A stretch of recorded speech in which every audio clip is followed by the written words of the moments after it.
Hi, I am Noman and this is Root and Bloom Homestead. I want to share with you what we do with our vegetable plants at the end of a season and how we save seeds for the next season. So, our practice here in our garden is to leave the plants in their place instead of pulling them out when they're done producing vegetables. For example, I have this radish plants at this behind me, and this plant is no longer edible, so we have just let it be. And we have all of these carrot plants that did not grow so well, and so we are not pulling them out, we are just leaving them in their place. This provides us with three benefits. One, it attracts a lot of pollinators, and we could use as many pollinators as possible. At this time of the season, we have a bunch of strawberries growing there, so we do really need all of those flowers to get pollinated. So besides pollinator, one other benefit is that it covers our soil. It provides our soil with the shelter it needs and with the life it needs to stay healthy. So it's a really good mulch to just have these plants stay in their place. And the third one is that at the end, some of these we are gonna get seeds from. So these, for example, in this one frame, you've got a few of these. I think these are a variety of tiger moth, but I've also seen a bunch of bees, different types of bees on this plant as well. Another advantage of leaving this plant in its place is that we will get a lot of seeds from it for the next year. So for example, if you look at these small uh, pods, this is this is where the vegetables seeds would go. So these uh, flowers that are being pollinated, once they are done pollinating, they would wilt and dry up like this and then turn into these pods. And after a while, the seeds inside these pods start to grow, and you can see this one is slightly bigger than that. So, and over time, they would basically become a few inches long and slightly thicker than this, and those would be your radish pods, from which once they dry up we can get seeds, and those seeds would be what we plant the next year.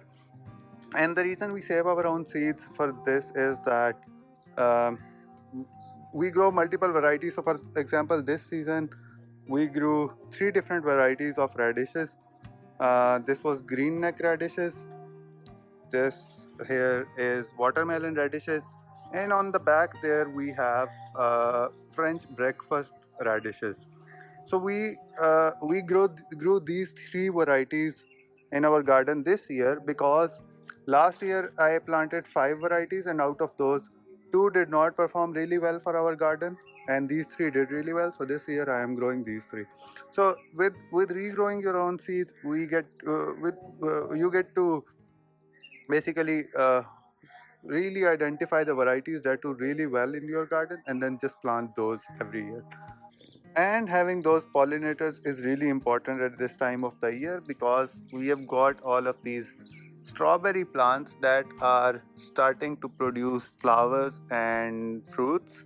So we do need all of those pollinators to make sure that these beautiful strawberry flowers get pollinated and we get a lot of fruits from them. So another benefit of leaving these plants in their place at the end of the season instead of pulling them out is that they provide our soil with a really good cover. For example, what happened here was that we planted these carrots, a lot of these carrots, but none of the carrots from this variety actually grew well at all. For example, if I pull one out, let's see.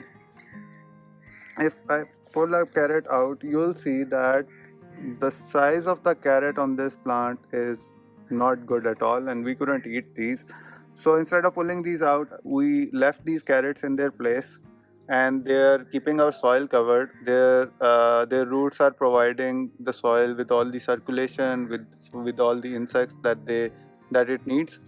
So we are gonna leave them in their place until we need this space for the next season. And at that point, I'll pull off all of these out and put these in compost. We have a compost setup. Also, I'll give you a tour of that someday. But these will stay here until I need this space for the next plant, and at that point, these will go into the compost and provide us with with the nutrition we need for the next season.